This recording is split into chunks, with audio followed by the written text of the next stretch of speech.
y les voy a compartir las diapositivas de hoy, ¿cierto? Donde vamos a continuar con la materia y nos vamos a parar aquí. Bien, entonces, ¿en qué estábamos nosotros anterior a esta parte? Habíamos estado viendo diagramas de actividades, ¿cierto? En la clase del lunes, en donde teníamos un digrafo que representaba un proyecto, ¿cierto? Y por lo tanto en los arcos nosotros íbamos a ir dando pesos y para nosotros estos arcos iban a representar actividades, ¿cierto? Y teníamos que buscar entonces cuáles eran las actividades que estaban en la ruta crítica. La ruta crítica era básicamente las actividades que tenían holgura cero, y eso significa que si alguna de esas actividades se retrasaba, entonces iban a retrasar todo el proyecto. Pero eso al mismo tiempo nos permitía determinar este algoritmo, digamos, que habían ciertas actividades en las cuales yo sí me podía retrasar y no iba a retrasar todo el proyecto. Entonces, aquí para eso utilizamos estas funciones f, L, E y W, que es, perdón, el peso de cada uno de los arcos.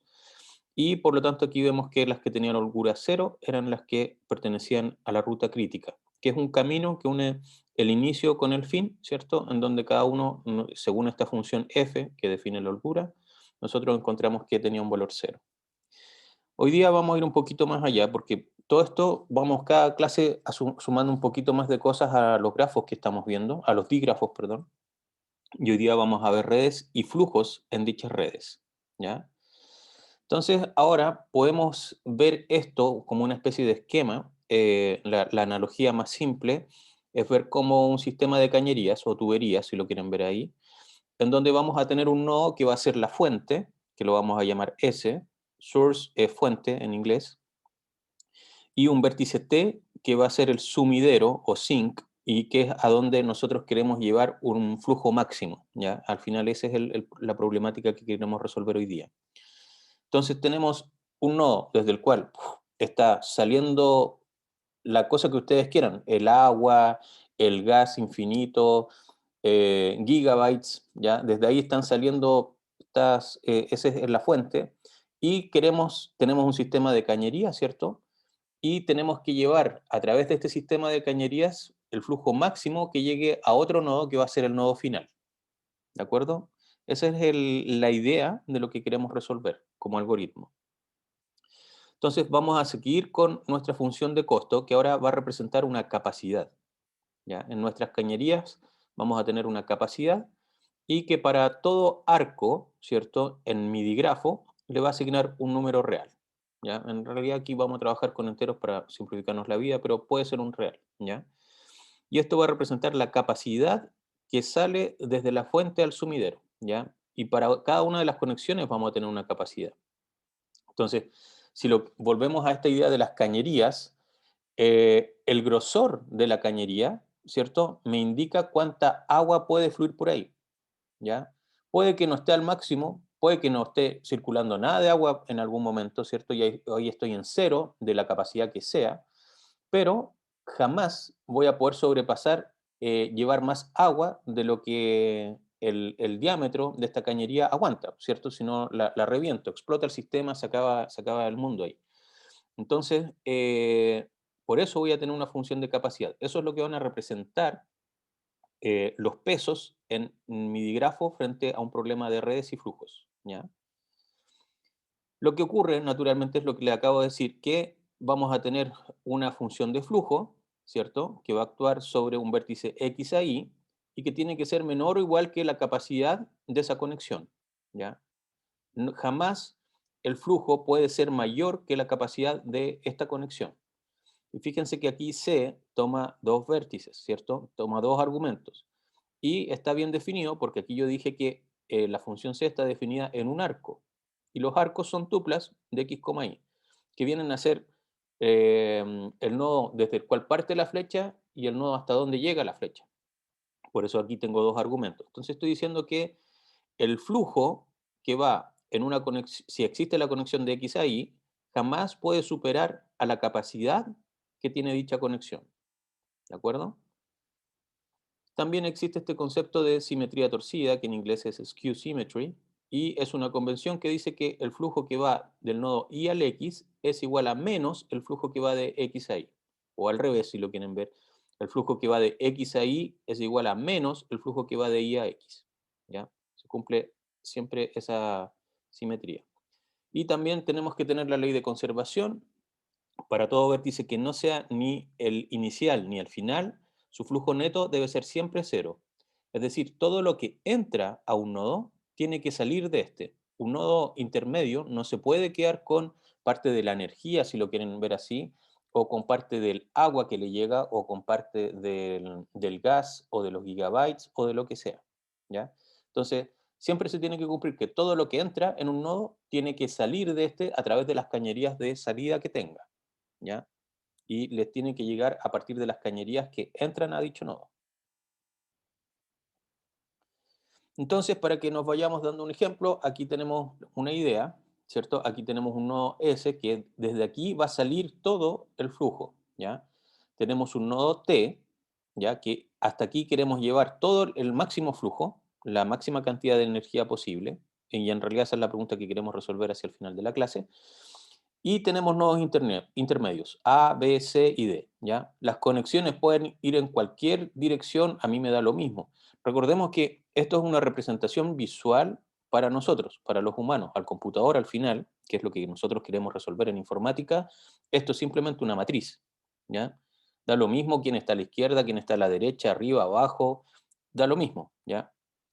Ustedes van a decir, profe, pero mire, si usted va en esa dirección desde S hacia T, de izquierda hacia derecha, ¿para qué diablos tiene una conexión C que va de derecha a izquierda y más encima de arriba hacia abajo? Como les acabo de decir, eso no importa. ¿Por qué? Porque si yo muevo este nodo B aquí arriba, ¿ya? Entonces ahora la conexión ya no va a ir de arriba hacia abajo, sino que va a ir de abajo hacia arriba y de izquierda a derecha. Y si este lo moviese yo más acá, entonces ahí también iría de arriba hacia abajo, pero ahora de izquierda a derecha. Así que ahora a nosotros como humanos nos molestaría menos, ¿cierto? Así que ese es el punto, esto es un dibujo, es una representación, que esto se venga dando vuelta no significa que en realidad se venga dando vuelta, ¿ya? Es simplemente como nosotros lo dibujamos para que sea fácil de entender. Ok, entonces aquí tenemos un ejemplo y aquí, por ejemplo, esto está diciendo que de C hacia B, ¿ya? Yo tengo una capacidad de 9. ¿De 9 qué? Me da lo mismo. De gas, de agua, de gigabytes, de kilobytes, de la unidad que ustedes quieran, ¿ya? El problema es que yo quiero llevar lo máximo desde S hacia T utilizando estas capacidades. Aquí todavía no hemos definido el flujo actual, ¿ya? Esto no quiere decir que de S hacia A ahora están yendo 16 y de A hacia C están yendo 12 y de C hacia T están yendo 20. No, aquí tengo solamente por ahora las capacidades, las cañerías, ¿ya? Tengo cuánto me aguanta cada una de las cañerías. Ustedes me podrían decir, profe, pero recién usted dijo que lo del flujo que entra un nodo tiene que ser igual a lo que sale. Por ejemplo, si ustedes ven D, me van a decir, profe, a D le llega 14 y sale 7 más 4, 11. Así que no se cumple lo que usted dijo. No, les insisto, este todavía no es un flujo, son nuestras cañerías, ¿ya? Aquí potencialmente a D le podrían llegar 14, ¿ya? Pero en realidad no le van a poder jamás llegar 14. ¿Por qué? Porque como se tiene que cumplir la ley de conservación, todo lo que pueda salir de D a lo más va a ser 7 más 4, 11. Así que esta conexión no jamás va a poder superar el 11 de 14. ¿De acuerdo? Y capaz que aún sea menos, porque capaz que a B tampoco jamás le puedan llegar en total 11. Entonces, ese es el problema que queremos resolver a nivel global. Bien, para ello tenemos que entonces definir más cosas. Vamos a definir ya ahora formalmente lo que es el flujo. Eh, y por conveniencia, entonces a veces a nosotros nos va a interesar tratar esto como subconjuntos, ¿ya? El flujo que va del conjunto de nodos X hacia el conjunto de nodos Y. Y eso va a corresponder a la sumatoria de los flujos que vayan de los nodos X a Y, donde X tiene que ser un nodo que pertenece al conjunto de partida e Y tiene que ser un nodo que pertenece al conjunto de llegada. ¿Qué es esto? Si volvemos al dibujo anterior, yo podría decir que el conjunto X va a estar compuesto por S, A y B. Entonces aquí como que yo dibujara un gran nodo, ¿ya? Y lo que me va a interesar son las conexiones que vayan desde este gran nodo hacia el nodo complementario en el digrafo, que estaría conformado por C, T y D, ¿ya? Entonces van a ser todas las flechitas que partan desde acá y vayan hacia este otro gran nodo. Entonces sería la flechita 12 y la flechita 14. También puedo anotar la flechita 9, que la anotaría como -9. ¿Por qué? Por el skew symmetry va en la dirección opuesta, así que sabemos que algo que va de X a Y es menos lo que va de Y a X. Es simplemente la convención y ya vamos a ver por qué se aplica eso. Dicho, o sea, explicada ya esta fórmula, que podemos separar entonces nuestro digrafo por conjuntos y simplemente vamos a ir sumando los flujos que tienen desde el conjunto de partida hacia el conjunto de llegada, podemos establecer este lema. Si tengo un digrafo, ¿cierto? Y un flujo, se tiene que cumplir que el flujo para todo conjunto, el subconjunto X de los vértices, el flujo que va de un conjunto a sí mismo, siempre tiene flujo total cero, ¿ya? Es decir, yo quiero ver cuánto sale de mí y cuánto entra a mí, y en realidad ese flujo, como estoy yendo de X hacia X, tiene que ser siempre cero. También se cumple lo de la skew symmetry, que ya les dije, que se cumplía para nodos, pero también se tiene que cumplir para los conjuntos, que el flujo total que vaya de un conjunto X al conjunto Y tiene que ser igual a menos el flujo que vaya del conjunto Y al conjunto X. Y si ahora tengo tres subconjuntos en donde establezco que la intersección entre X y Y es vacía, entonces puedo establecer que el flujo de la unión de X con Y hacia Z es simplemente el flujo que vaya de X a Z, el primer conjunto a Z, más el flujo que vaya del segundo conjunto Y a Z. Y también al revés, si yo tengo un solo conjunto de partida y quiero ver a llegar a la unión de dos conjuntos, ¿cierto? Que son disjuntos, entonces lo puedo separar simplemente como el flujo que vaya de Z hacia X más el flujo que vaya de Z hacia Y. Bien, entonces ahora tenemos que, ya establecimos nuestro contexto, cómo se opera y todas las cosas que vamos a hacer, así que ahora tenemos que ver el método de Fulkerson, que fueron quienes diseñaron, digamos, este algoritmo para determinar finalmente cuál es el flujo máximo que aguanta la red, ¿ya? Entonces es un método iterativo que los flujos inicialmente parten en cero, es decir, si yo me paro aquí, voy a decir que ahora estoy llevando 0 de 16, 0 de 12, 0 de 20, 0 de 7, 0 de 9, etcétera, ¿ya? Parto todo en cero. Entonces esto lo voy a empezar a ver como fracciones. Voy a anotar lo que se está ocupando dividido por la capacidad. Y por supuesto que entonces, como va a ser una fracción, la fracción jamás puede superar el valor 1. ¿Ya? Si me da 21 veinteavos, obviamente que estoy mal. ¿Por qué? Porque superé la capacidad de la conexión. Y eso no se puede dar. Una vez que ya inicialicé todo en cero, en cada iteración voy a aumentar el valor del flujo a través de lo que vamos a denominar un augmenting path, que es un camino de aumento, ¿ya?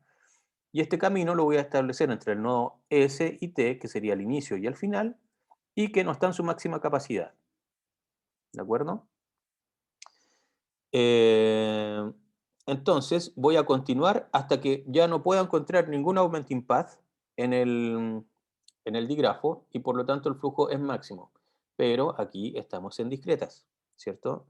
En discretas no sirve la explicación, profe, llevo 3 horas intentando aumentar el flujo, no lo puedo encontrar, así que es el flujo máximo. No, no se puede, ¿cierto? Tenemos que ser capaces de encontrar algo que nos diga que es imposible aumentar el flujo. ¿Ya? Y ya vamos a llegar a esa parte. Aquí está el pseudocódigo que es trivial, digamos, de Fulkerson, porque está súper simplificado. Dice que entonces recibo un grafo, que en realidad es un digrafo, inicializo todos los flujos en cero, y luego, mientras exista un augmenting path, tengo que aumentar el flujo a lo largo de ese augmenting path. ¿Ya? Está súper simplificado porque tenemos que ver cómo se aumenta ahora el flujo. Entonces, para ello, tenemos que ver cuál es la capacidad que aún se puede aumentar, ¿ya? Y por lo tanto, voy a tener que la capacidad en un flujo F de la conexión X a Y va a ser la capacidad original de X a Y menos lo que está pasando, ¿ya? Entonces, por ejemplo, si yo antes tenía que estaban pasando, por ejemplo, 2 de 5, C de f de x, y, ¿cuánto sería?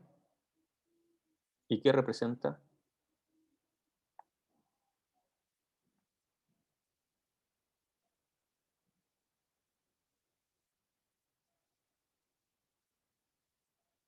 Les dije que sí, entonces, yo tengo que la capacidad de una cañería es 5 y ahora estoy utilizando 2.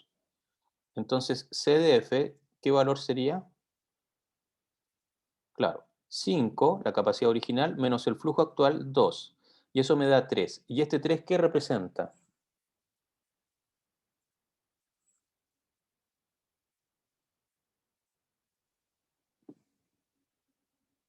¿Qué representa este numerito 3?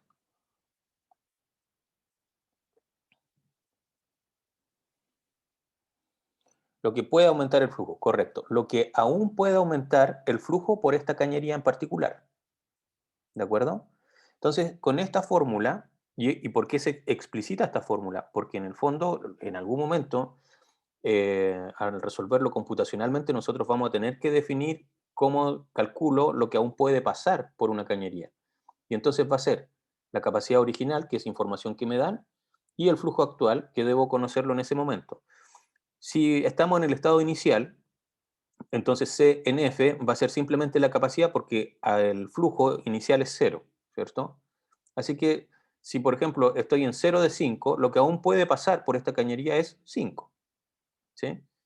Y así tengo que tomar eso para programarlo después. Aquí tenemos el siguiente lema. Si tengo un dígrafo y una red con fuentes S y sumidero T, y F ya es el flujo en D, entonces, sea un flujo en este dígrafo, ¿cierto? Para los arcos en este flujo, vamos a definir lo que es la red residual inducida por F. Y F' va a ser un flujo en D sub F. Entonces, la suma de estos flujos, ¿sí? Va a quedar con el valor, ¿cierto? De lo que ya tenía más lo que añadí por un augmenting path, ¿ya? La red residual, ¿cierto? Me va a ir indicando efectivamente cuánto puedo aún aumentar por cada una de las cañerías. Entonces, lo único que estoy diciendo con esto que aparece aquí es que el valor del flujo nuevo va a ser lo que yo tenía más lo que aumenté. Súper simple. ¿Y cómo lo aumenté? Mediante un augmenting path, que es un camino simple que va entre S y T, por el cual aún puedo aumentar el flujo. De aquí surge justamente en cuánto puedo aumentar el flujo. Y como tengo un camino que va de S hacia T, en la red residual, que me indica cuánto puede aumentar aún el flujo por cada una de las cañerías, entonces busco un camino en esta red residual entre S y T, ¿cierto? Y voy a decir que voy a aumentar el flujo en el mínimo de las capacidades que aún me quedan en este camino. Por ejemplo, me voy a devolver aquí al dibujito, acá. Entonces, por ejemplo, supongamos que tuviéramos una red residual de esto y yo digo que por aquí aún pueden pasar 2, por aquí aún pueden pasar 3 y por aquí aún pueden pasar 20. Entonces, ¿en cuánto puedo aumentar el flujo?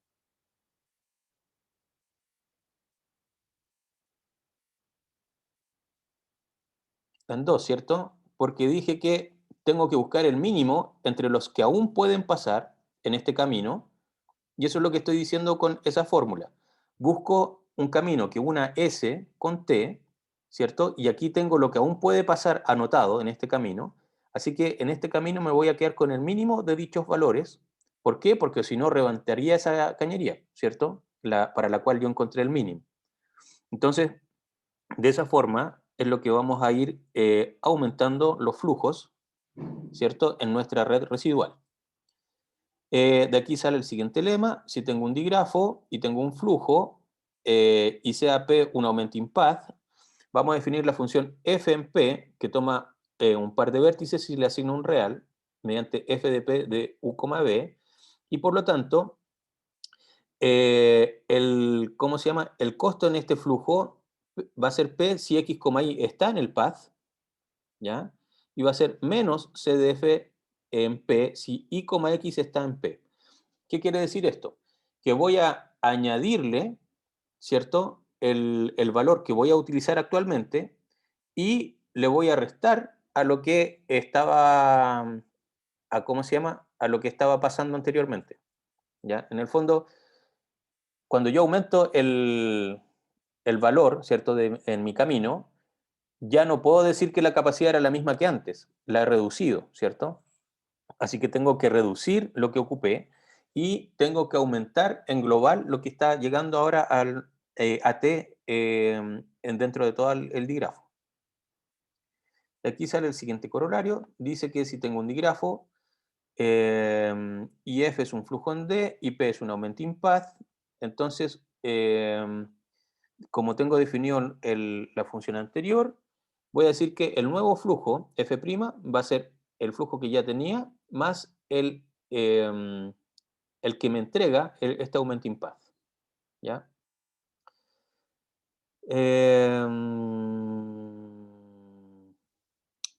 Ok, Sofía pregunta, voy a devolverme el dibujo. Dice, profe, el dibujo del arco AB, de A hacia B, puede pasar 4, pero de B a la pueden pasar 10, ¿cierto? ¿Por qué 4 no es menos 10 sería, Sofía? ¿Por qué 4 no es menos 10? Porque estas son cañerías. Entonces, alguien podría decir, ya, supongamos que aquí pongo una cañería entre comillas neutral, ¿cierto? Y en la cañería podría ir tanto agua que viene de A hacia B como de B hacia A, pero en realidad eso te disminuye el flujo global, ¿cierto? O sea, en realidad si tú estás tirando agua desde A hacia B y al mismo tiempo desde B hacia A, lo único que estás haciendo es que va a ganar quien empuja con más fuerza. Y por lo tanto, ahí va a empezar a frenarte el flujo, pero al final, en global, o va a ir desde A hacia B o desde B hacia A, o se va a quedar detenida, de hecho. Una de las dos, dependiendo de quién gane. ¿Por qué no es lo... Ah, ya. ¿Por qué dije f de x, y menos de y a x? Porque en realidad aquí lo que tengo que ver es que voy a tener dos cañerías independientes. ¿Ya? Tengo una cañería que puede ir desde A hacia B y al ladito tengo otra cañería que solamente me sirve para ir de B hacia A. ¿Ya? Entonces la cañería por sí sola, que va de A hacia B, acepta menos 4 para ir desde B hacia A. Pero en esta, ¿ya? En esta acepta menos 4. Y al revés, esta, que va de B hacia A, acepta menos 10 de A hacia B, ¿cierto? Pero por ella de forma independiente. Ya va a quedar más claro ahora cuando veamos un ejemplo global. Volvamos entonces a donde íbamos. Ya. Y aquí viene la parte final de la parte teórica antes de ver el ejemplo, y es lo que ya les había dicho, que una vez que yo ya hice todos los augmenting path, y ya llevo media hora intentando buscar otro y digo, ya saben que no hay más, así que esta es la solución, en realidad ustedes no deberían creerme a mí porque soy el profe, ¿ya? Yo tengo que darles una explicación de por qué ese flujo es máximo, para demostrar que no se puede aumentar el flujo. Y lo mismo tienen que hacer ustedes. Si ustedes dicen, profe, este es el flujo máximo, yo les voy a decir, ya, ¿por qué? Si ustedes me dicen, porque llevo mucho tiempo y ya no encontré ninguno, no se puede. Me tienen que demostrar cómo. Y entonces, ahora es cuando les voy a explicar cómo se hace eso. Y el concepto es mediante un corte. ¿Ya? Ahí tenemos los cortes. Entonces vamos a hacer una partición de los vértices de la red en un conjunto ahora mayúscula S y un conjunto T, en donde el nodo inicial debe pertenecer al conjunto S y el nodo T final debe pertenecer al conjunto T final. ¿Ya? Entonces, como les dije anteriormente, cuando estábamos viendo los flujos de los conjuntos X a Y, vamos a hacer una partición en donde en el conjunto de partida, sí o sí, tiene que estar el nodo S, que era el nodo inicial, y podrían haber otros. También podría estar solo, ojo con eso. Y vamos a tener el conjunto T, ¿cierto? Que es el conjunto de llegada en donde sí o sí tiene que estar el nodo T. También podría estar solo.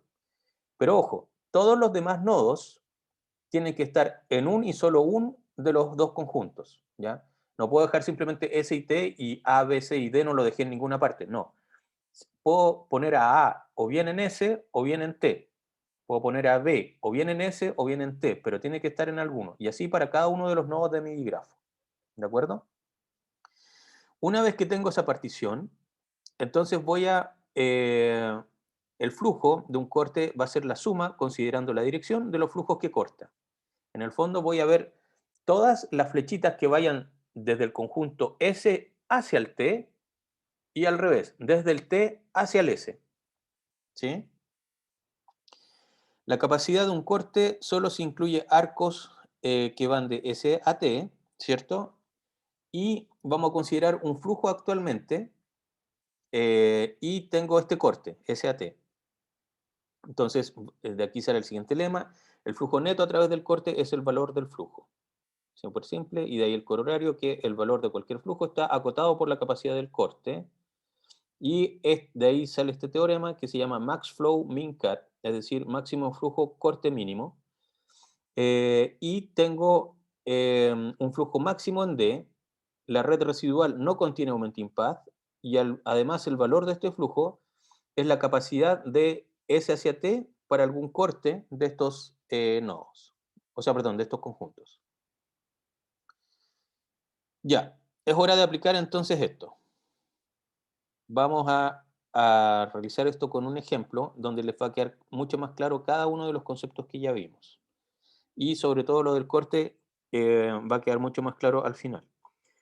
Este que vemos a este lado, al lado izquierdo, es una red con sus capacidades. En ese momento no hay ningún flujo, ¿de acuerdo? Simplemente estoy diciendo las capacidades que tienen mis cañerías. Y no vamos a ejecutar el algoritmo desde el comienzo, simplemente vamos a estar en un estado ya que ya tenemos algún flujo sobre la red. ¿Qué significa esto? Que, por ejemplo, actualmente DS hacia A están yendo 4 de los 16 que podrían ir. ¿Ya? DS hacia B están yendo 8 de los 13 que están, de los 13 que podrían salir. De B a D hay 7 de los 14 que podrían salir, etc. Aquí nosotros lo que tenemos que hacer es preocuparnos y una pregunta que yo les podría hacer es ver si este flujo es válido, ¿ya? Si es que el estado inicial es correcto, es factible en realidad. ¿Y cómo podríamos ver si el estado inicial es factible? Primero que nada, yo sé que todo lo que sale de S tiene que llegar a T. ¿Se cumple eso? ¿Cuánto está saliendo de S?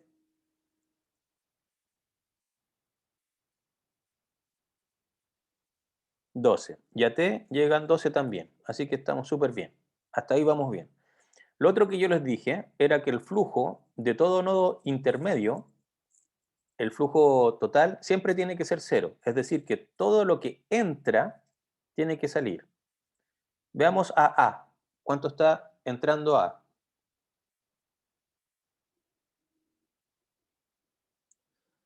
Está entrando 4 más 8, ¿cierto? Son las flechitas que llegan a A. Por aquí está entrando 4 y por aquí está llegando 8. ¿Ya? Así que en total le están llegando 12. ¿Cuánto está saliendo de A? Y expresémoslos como suma para que quede más claro. 9 y 3, correcto. Así que también nos da 12 y estamos bien. Para B, expresémoslo como suma. ¿Cuánto entra a B?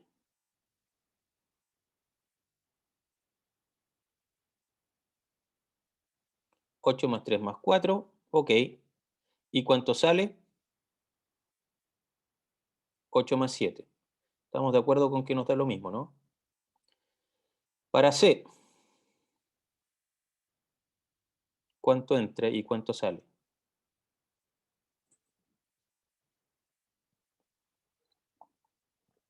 Para C está entrando 3 y 9 y está saliendo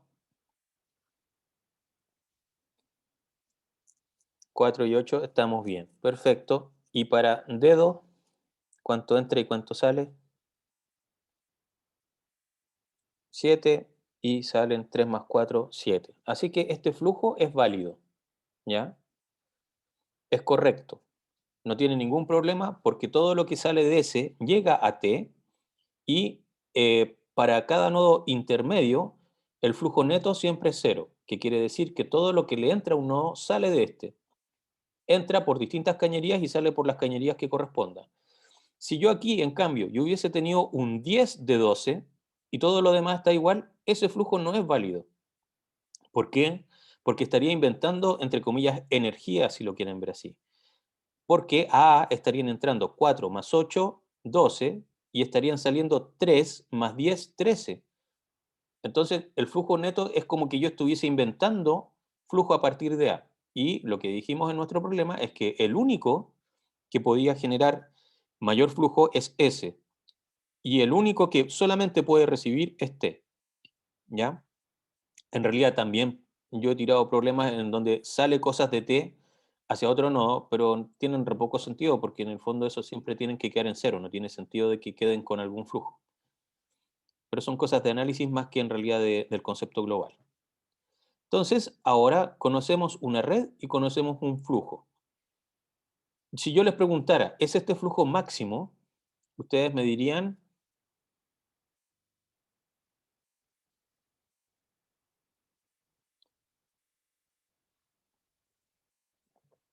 no, ¿cierto? Yo creo que para todos ustedes ya fue evidente, ya encontraron Augmenting Path, que ni siquiera todavía se los explico, pero que, o sea, en realidad se los expliqué en la teoría, pero no en este ejemplo. Y los Augmenting Path eran caminos que iban de S hacia T, pero ojo, en la red residual. ¿Ya? La red residual es distinto del flujo que tenemos actualmente. ¿Por qué es necesario hacer una red residual?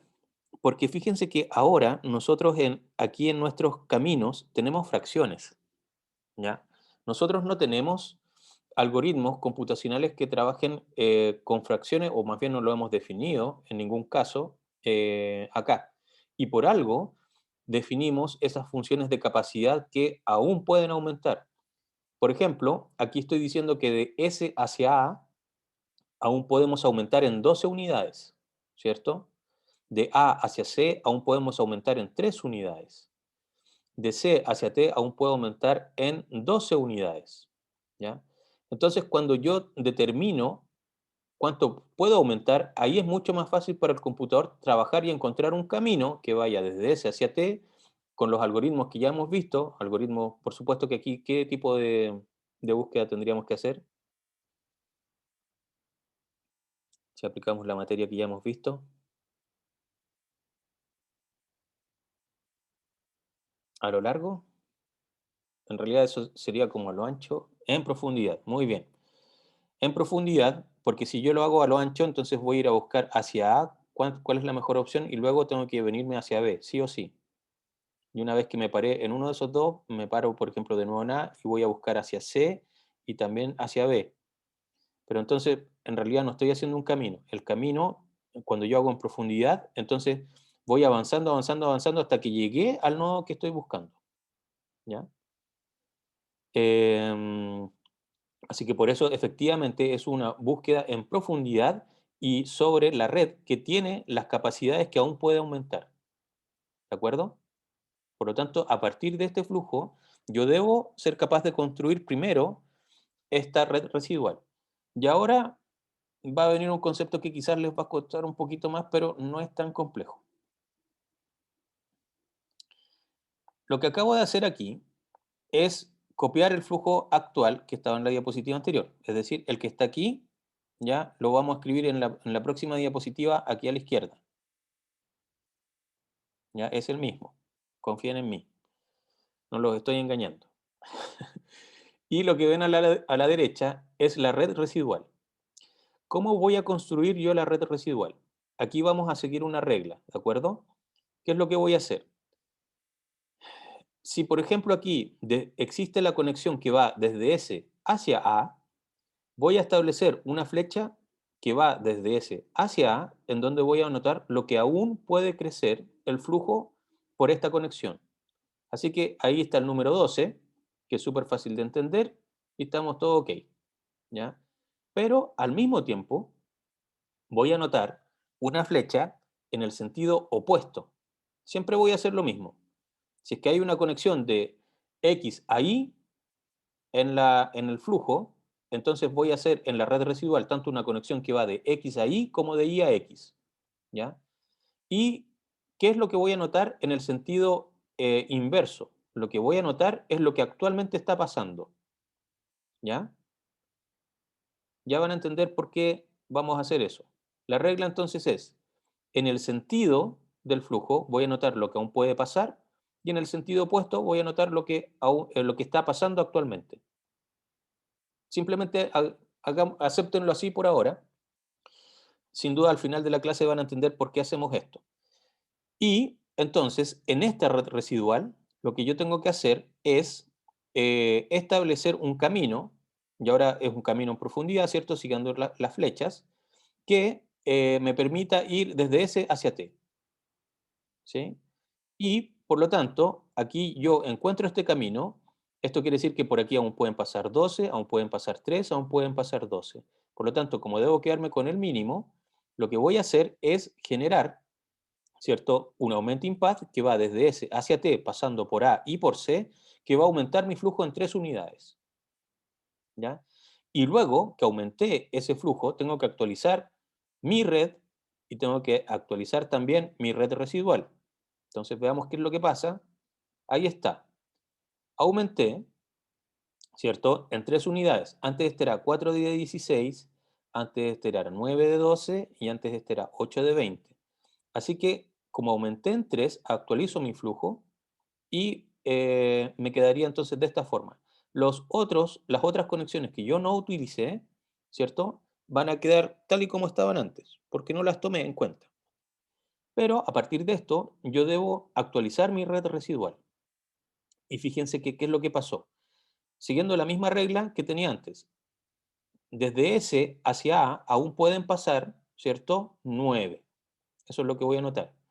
Y desde A hacia S voy a anotar lo que está actualmente pasando, 7. Fíjense lo que pasó aquí ahora en la red residual. Desde A hacia C aún pueden pasar 0. ¿Y qué es lo que voy a anotar en el sentido inverso? 12.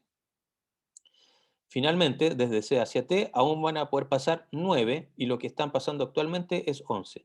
Por supuesto que la suma de estos dos numeritos les va a dar la capacidad de la conexión, ¿cierto? 0 más 12, 12, 9 más 11, 20, 9 más 7, 16. Siempre tiene que cumplirse eso, ¿ya? Bien, ¿cómo estamos hasta aquí? Muy bien. Excelente pregunta, Gabriel. Me confunde el flujo AB y BA. De acuerdo. Entonces, lo que naturalmente deberíamos preguntarnos es, o en realidad lo que ya me acaban de preguntar, profe, no entiendo por qué ir de A hacia B más ir de B hacia A le queda una flechita que vale 9 para ir de A hacia B y 5 para ir de B hacia A. ¿Ya? Entonces, ahora voy a poner una pausa en la diapositiva y nos vamos a ir a nuestro querido amigo Inkscape. Y les voy a compartir entonces Inkscape. Bien, este es nuestro problema, ¿ya? Tenemos que del nodo A estoy yendo actualmente con 3 de 4 y del nodo B estoy yendo con 8 de 10, ¿sí? Entonces, si yo desagrego esta información, puedo verlo de forma separada. Chin, chin, chin, chin, chin. Por eso me demoré un poquito más. Puedo verlo simplemente como analizar ir de A hacia B, que está con 3 de 4, más al revés, ir de B hacia A, que está con 8 de 10. ¿Sí? Hagan ustedes ahora los numeritos según las reglas que les acabo de explicar para esto, en la red residual. De A hacia B, solamente considerando esta conexión, aún, ¿cuánto puede pasar?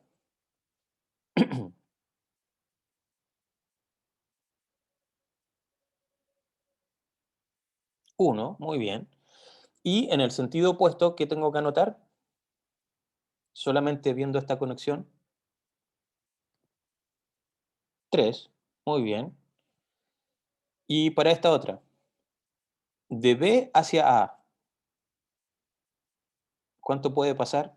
2, y en el sentido opuesto que voy a anotar, 8. Muy bien. Entonces, eso yo lo tengo aquí abajito. Dijimos 1 y 3 más 8 y 2. Entonces ahora voy a sumar según, obviamente, las direcciones. 1 más 8, 9. 3 más 2, 5. Chenén, ¿qué es lo que aparece ahí? ¿De acuerdo? Por eso llegamos al 9 y el 5. ¿Les queda clara esta forma de resolver el problema?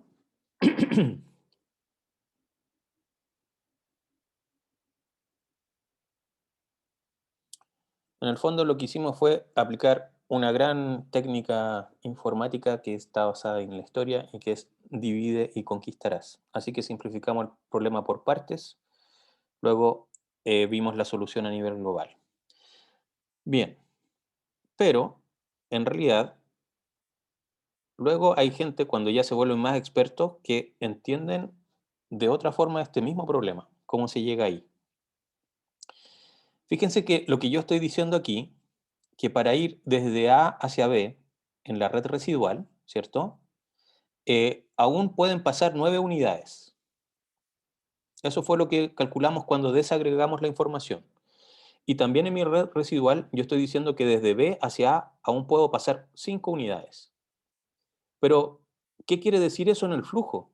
¿Cómo ustedes me deberían decir, pero profe, no entiendo, ¿cómo va a pasar 5 unidades de B hacia A si solamente pueden pasar 2? ¿Cierto? Eso es lo que ustedes deberían estarme reclamando ahora. Me deberían haber dicho, pero profe, ¿cómo hace eso? No tiene sentido. Y aquí es donde se aplica la skew symmetry, que era el menos algo. Entonces, ¿cómo podría yo aumentar en 5 lo que va desde B hacia A? Dejando esta conexión en 10 de 10, en lo cual aumenté 2, y dejando esta otra en 0 de 4. Con lo cual, en realidad, si lo ven como energía, en el fondo, como está llegando la energía negativa que venía llegando en el flujo B hacia A, era menos 3, así que lo puedo aumentar así hacia allá. Entonces, de esa forma, yo puedo establecer que lo que vaya desde B hacia A, ¿cuánto puedo aumentar? Puedo aumentar 2 más lo que estoy utilizando, en el sentido opuesto, 3, 5. Y desde A hacia B me dice 9. ¿Cómo logro ese 9?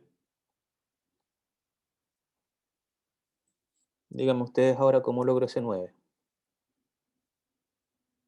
en mis cañerías.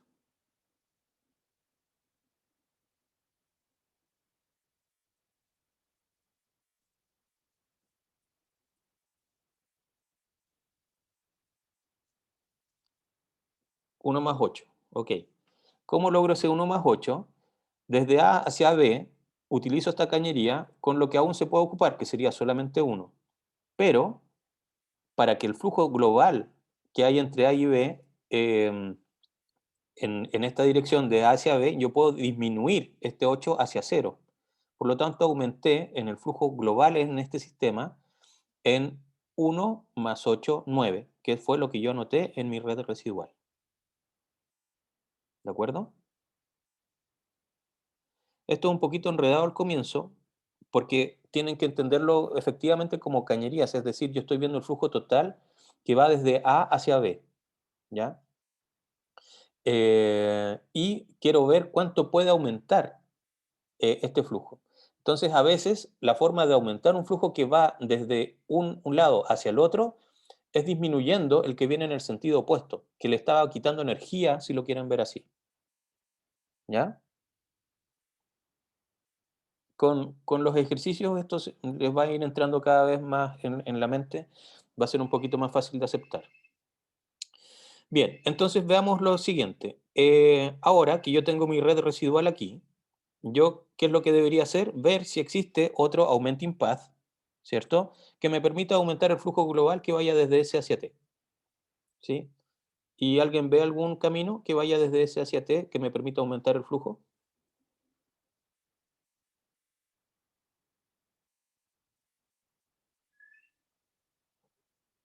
¿Alguien me podría dar una lista de nodos? Por ejemplo, no sé, S, A, C, T. Ok, S, B, D, C, T. S, voy hacia B, de ahí voy hacia C, y de ahí voy hacia T. ¿De acuerdo? Y fíjense lo que propone Sofía. Esto es bien interesante, porque aquí yo lo estoy viendo y es súper evidente. Claro, miren, si miro solamente este, voy a ir de S hacia B, eh, y luego de B hacia C, porque existe ese camino, esa dirección sí existe, y luego voy a llegar a T. Ah, no, perdón. Sofía propuso otro. S, B, D, S, T. Ya, me salté uno. Ok, vayamos entonces con ese otro. De S hacia B, sí existe, ¿cierto? En esa dirección. De B hacia D, sí existe en esa dirección. De D hacia C, voy a subir, ¿cierto? Y de ahí voy a bajar hacia T. Perfecto. Entonces, a mí se me ocurrió otro, y este es el más interesante. Voy a volver. Yo voy a utilizar SBCT, ¿sí? ¿Y cómo lo voy a hacer? Porque aquí se puede, ¿cierto? Por algo yo he ido notando lo que estaba utilizando y estoy, o sea, en el sentido contrario, lo que se está utilizando y en el sentido que corresponde a la conexión, lo que aún puede aumentar, ¿ya? Pero para algo sirve eso, no lo hago porque sí. Fíjense que en esta red residual, yo digo, ok, aún puedo aumentar por aquí 5, por aquí aún puedo aumentar 4, ¿ya? Y por aquí aún puedo aumentar 9. Eso es lo que está establecido en el digrafo de la red residual. Está establecido. Pero a lo que nosotros nos complica como humanos es decir, pero profe, si no existe la conexión BC, ¿para qué está anotando eso? ¿Cómo se le ocurre? ¿En qué está pensando? Y fíjense lo que va a ocurrir. Yo aquí, si veo aquí en la red residual ese camino, ¿en cuánto podría aumentar el flujo? ¿En cuántas unidades? En 4 unidades, ¿cierto? Entonces, este me debería quedar en 12 de 13 y la pregunta es, ¿en cuánto me debería quedar este?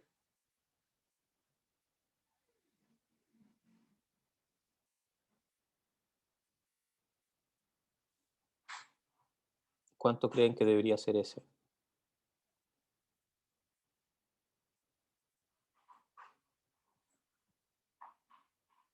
0 de 9. Muy bien, Sebastián. Correcto. Y aquí entonces de nuevo viene, a pesar de que no hemos puesto ningún número negativo en nuestras diapositivas, pero en realidad por eso sirve el skew symmetry. No estamos haciendo restas en los digrafos, pero sí le estamos restando aquí. ¿Qué quiere decir eso? Que, por ejemplo, a este nodo están entrando 4 unidades más por acá, ¿cierto? Y además de las que venían hacia acá, que también le llegaban por otro lado, se van a perder, van a dejar de llegar. Entonces, para B, su flujo neto sigue siendo el mismo, ¿estamos de acuerdo? Sigue siendo cero, porque me entraron 4 unidades más por acá, pero dejaron de entrarme 4 unidades que venían por otro lado. Entonces, si ustedes lo ven solamente por el estado de B, van a decir, pero profe, no hizo nada, po. Pero veamos qué pasó con C ahora. ¿Qué pasó con C? De C están saliendo, ya no están saliendo 4 unidades por aquí, por lo tanto yo no puedo hacer explotar C que se quede con 4 unidades. ¿Y entonces qué voy a hacer?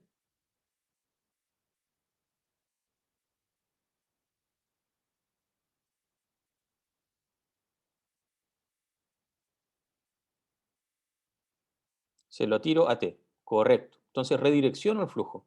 En el fondo voy a dejar de utilizar una conexión que se iba hacia otro lado y voy a reutilizar eso mismo para redireccionarlo y aumentar el flujo de mi objetivo, que era T, ¿cierto? Yo quiero aumentar el flujo máximo hacia T. Entonces, lo que va a ocurrir es que este va a quedar en 12 de 13, este va a quedar en 0 de 9 y este va a quedar en 15 de 20, ¿sí? ¿Y ese flujo es válido? Sí, porque ya vimos que acá, ¿cierto? A B, le estaban llegando 4 por un lado, pero dejaron de llegarle 4 por otro, así que quedó en 0. Para C, ¿qué pasó? C dejó de tirar 4 por un lado, pero los empezó a tirar por otro, así que también quedó válido. Y además va a ocurrir que todo lo que sale de S llega a T. Así que perfecto, no hay ningún problema.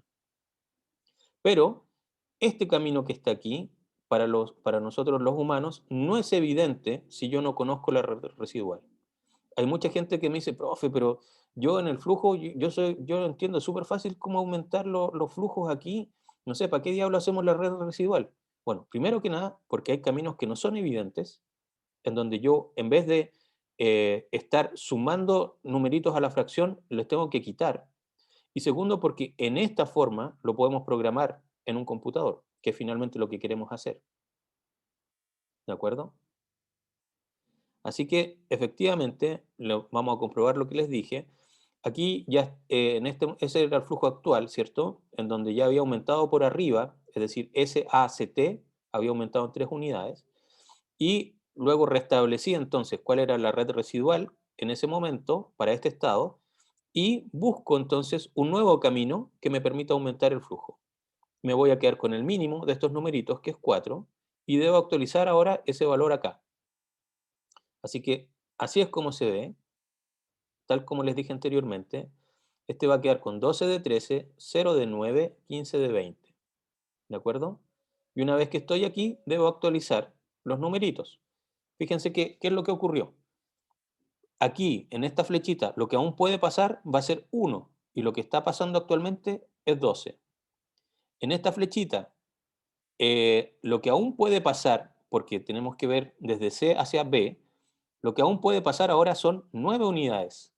Y lo que está pasando actualmente es 0. Finalmente, de C hacia T, lo que aún puede pasar son 5 unidades y lo que está pasando son 15. ¿Ya? Entonces, por eso es, les insisto, por eso es importante hacer la red residual. Y de hecho, cuando se evalúa un problema como este, siempre se les exige que hagan la red residual porque es ahí donde nosotros podemos darnos cuenta y podemos programar entonces que estamos encontrando los augmenting paths o utilizando todas las conexiones posibles. ¿Cómo estamos? ¿Muy enredados? ¿Estamos bien? ¿Se entendió el proceso? Un poco enredado. Ya. Por eso hay que tenerle fe a los algoritmos y seguir los pasos nomás.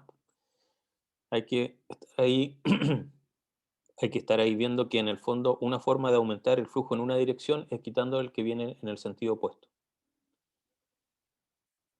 Ok, entonces ahora tengo mi red residual y les voy a preguntar de nuevo. ¿Es este el flujo máximo?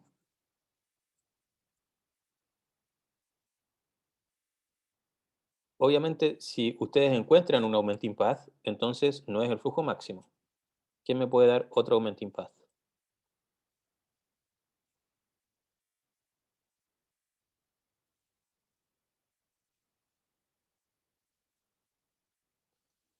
SBDST. SBDCT, que era el que antiguamente había dado también Sofía, ¿cierto? Pero ahora ya no lo puedo utilizar o explotar como lo había visto anteriormente, al mismo nivel, porque antes tenía más capacidad de S hacia B. Y en este camino en el que propone Cristóbal, ¿cuánto puedo aumentar?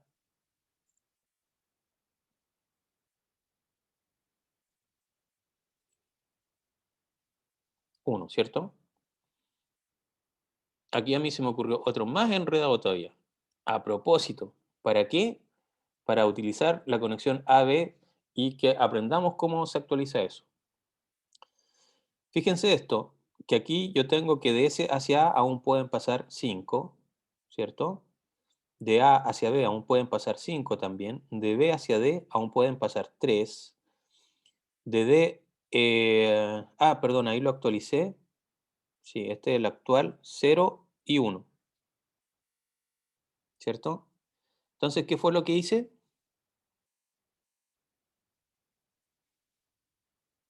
¿En cuánto aumenté en este camino?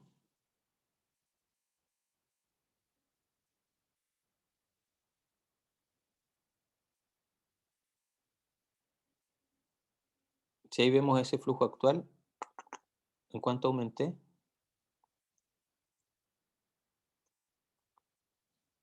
En 4 unidades, ¿cierto? Entonces, em, claro, en la dirección voy a quedarme con 11 porque sería 4 más 7. Perdón, eso es lo que voy a anotar en el sentido opuesto. Y con 11 lo que aún podría pasar serían 5. Aquí me quedé con 5 y 9, que eran los números al revés de los anteriores, 9 y 5. Ahora, ¿cómo estoy pasando entonces de aquí 4 unidades más? Podría utilizar aquí 4 de 4, ¿cierto? ¿Y aquí cuánto me tendría que quedar la opuesta?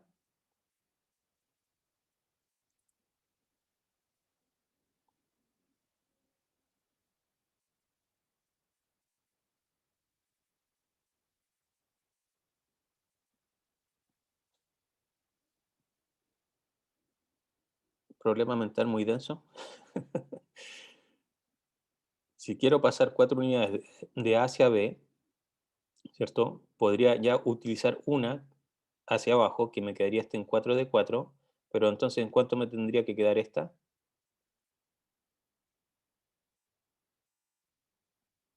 En 5 de 10, ¿cierto? Ok. Esta que está aquí, de B hacia D, ¿en cuánto debería quedar?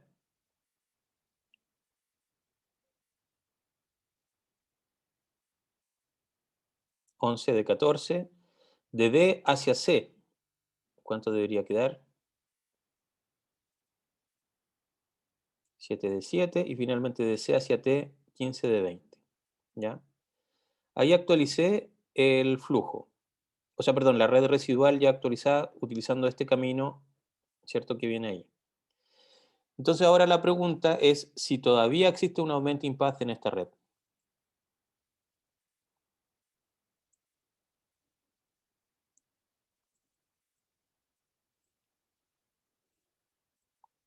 No. Ok. Entonces, naturalmente, yo les tengo que preguntar, ¿por qué no? ¿Cómo me lo demuestran? ¿Qué fue lo que hicieron para decir que no existe un augmenting path?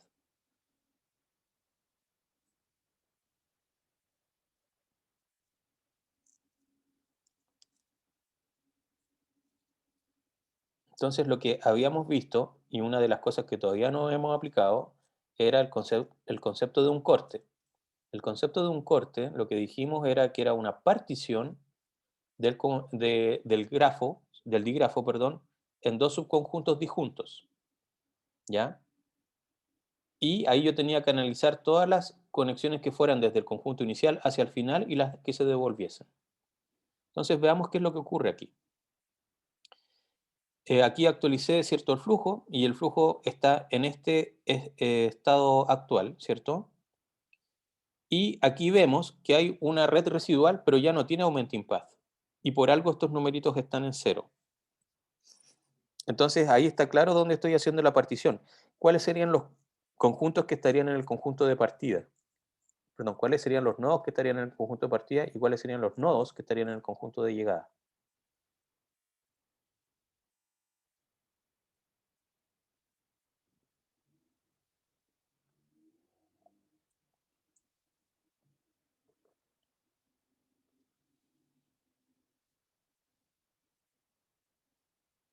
Correcto, Sebastián. SABD va hacia CT, ¿ya? En el fondo es como trazar aquí una línea imaginaria que corta, ¿cierto?, el dígrafo en dos, ¿ya? Por eso se habla de corte. Es una línea que separa el dígrafo en dos. Y tengo que analizar qué es lo que pasa con las conexiones que van desde el conjunto que está acá de partida hacia el conjunto de llegada y al revés, ¿ya? ¿Por qué D no puede ser de llegada? Ya voy a responder ese punto, Sofía. Terminemos de comprender aquí la idea con este corte y después podríamos ver si existen otros cortes o no. Entonces, si yo trazo esta línea que viene hacia acá, me doy cuenta que todas las conexiones que vayan desde nodos que están en la parte de abajo hacia la parte superior derecha, están en su máximo, ¿cierto? Este está en 12 de 12, ese está en 7 de 7 y ese está en 4 de 4. Así que, naturalmente, utilizando solamente las conexiones que vengan de aquí abajo hacia allá arriba, ¿cierto? Ya no pueden aumentar.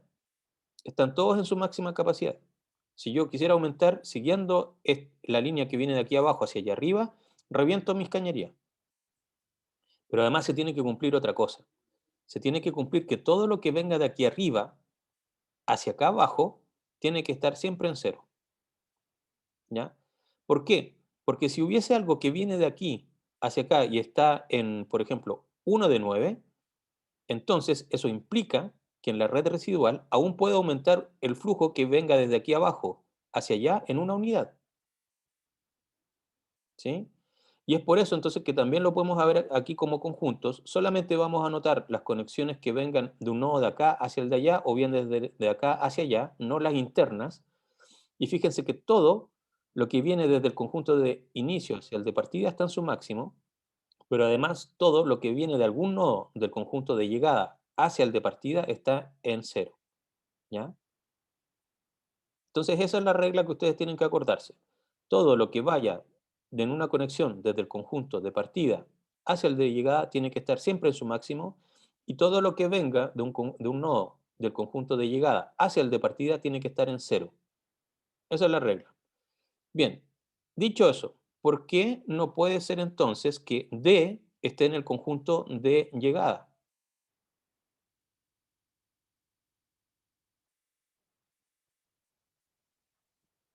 Que fue la pregunta que hizo Sofía. ¿Por qué D no podría estar en el conjunto de llegada?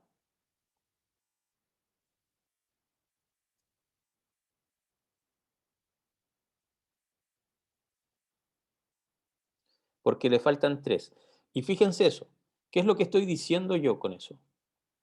Si nos devolvemos acá, y si por ejemplo aquí yo, claro, aquí yo tengo tres. Entonces yo estoy separando esto para decir, ok, yo llegué a la solución y, ¿cómo se llama? No existen más augmenting path. Y voy a cortar aquí, ¿cierto? Para decir que todo lo que venga desde el conjunto de inicio hacia el conjunto de llegada está en su máximo y al revés está en cero. Pero fíjense que dado este corte, si yo veo aquí, me está diciendo de B a D aún puede aumentar en 3, ¿cierto? Y si yo estoy diciendo, ya, este corte me demuestra que es el flujo en máximo, porque de B hacia D puedo todavía aumentar en 3. Eso no tiene sentido, ¿cierto? Ese corte no me sirve a mí para demostrar que el flujo es máximo. ¿Por qué? Porque hay conexiones que aún pueden aumentar. Entonces, si ustedes me dicen, sí, pero profe, si en realidad no se puede aumentar, bueno, entonces el corte no es ese, tiene que ser otro. El corte me tiene que demostrar que si yo aumento el flujo, las cañerías se revientan, están todas en su máximo. ¿Ya? También podría utilizar un corte por acá. ¿Ya? El corte no es cualquiera en un grafo para demostrar que el flujo es máximo. Si yo tomara este corte, fíjense que estoy diciendo que tengo que preocuparme que todo lo que venga del conjunto de partida hacia el de llegada esté en su máximo. Estamos bien aquí con el cero, perfecto. Pero aquí aún puedo aumentar en 5 unidades. Y de hecho, aquí también, de S hacia B, también puedo aumentar en una unidad. Entonces eso no me demuestra que el flujo encontrado es máximo. ¿Se entiende la idea o no?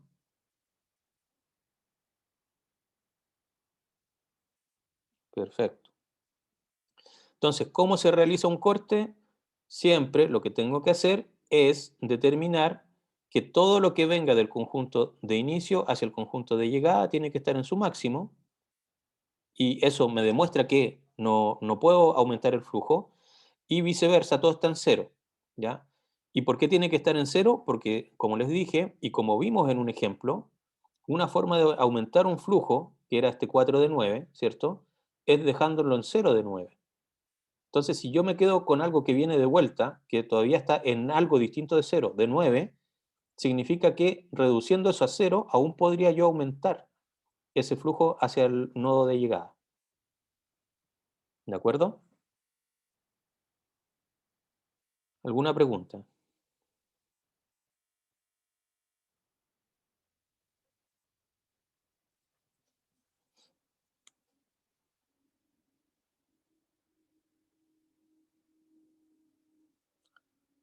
Bien, entonces como eh, consecuencia de esta clase, el punto es que cuando nosotros les demos un flujo, que ya va, nunca les vamos a dar un flujo que parte en cero, ya va a estar avanzado. Y lo que ustedes tienen que hacer siempre es generar la red residual, buscar caminos que vayan del inicio hacia el final que les permita aumentar el flujo total, eso se llama Augmenting Path, y continuar así hasta que ya no encuentren más Augmenting Path. Si ustedes están seguros que no existe otro Augmenting Path, entonces sí o sí debe existir un corte que demuestre que ese flujo es máximo. Si ustedes no pueden encontrar el corte, entonces quizás no se han dado cuenta que existe aún un camino que permita aumentar el flujo. ¿De acuerdo? Bien, con eso estamos entonces.